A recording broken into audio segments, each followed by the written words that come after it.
hope you all had a great week and are ready for another story. Today, my story is about 3 cousins. One day, all the people in the family had decided to gather together at their grandma's house. The cousins were playing hide and seek, but they were also waiting for their grandma to ask one of them to go and get the big Bible. This Bible was in Grandma's house, and whenever the family got together, they would always write stuff in it, like marriages, deaths, and important dates. And the cousins' favorite part about this, whenever they gave Grandma the Bible, they would always ask her to say a story. But no matter how many times she said the stories, only one was their favorite one. It was the one about Hannah. So the cousins got to Grandma and said, "Can you please tell us the story again?" They knew it word for word, but they always wanted to listen to it. They would never get tired listening. So Grandma told them the story. It was about their great-great-grandma called Hannah. Hannah lived with her 3 brothers. One was James, one was John, but the other one, no one could remember his name. So one day, Hannah's parents had to go out somewhere.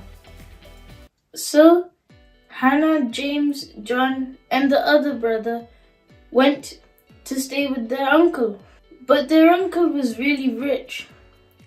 So some of them started thinking, what if he doesn't want to have all 4 of us here? What if he only wants 2 or 3?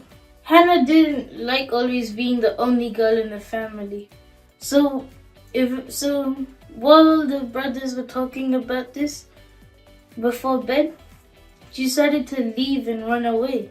So just after midnight she left, and then she started running. For her brothers, they probably would have thought, oh, how could anyone do that? Where would they stay and sleep and eat? But Hannah thought she was going to be fine.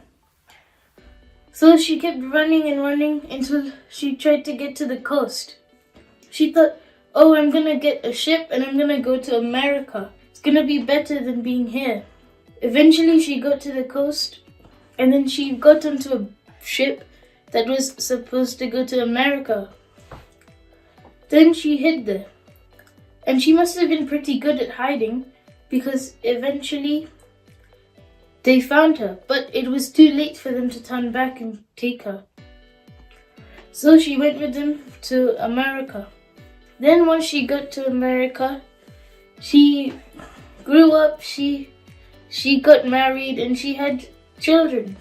All they know is that their grandpa was one of Hannah's great-grandchildren. Every time the cousins heard this story, they would always have lots of questions, but there was no point asking them, because no one could remember any of the answers to them, because it was long ago. Sometimes there might be some people in your family who might make you feel ashamed or happy sometimes. But we need to remember that there's someone in all of our families who never did anything wrong or to be ashamed of. They always did things that are right and good. His name is Jesus. When he came down to earth as a little baby, God made him our brother. And that means that God is our Father. So, that means we're his children. Aren't you glad that Jesus is in your family tree? So, now I'd like to offer a small prayer. Dear Jesus, thank you for this story, and please help us to remember that we are part of your family and that God is our Father. In Jesus' precious name I pray, amen. I hope you like my story this week. Bye!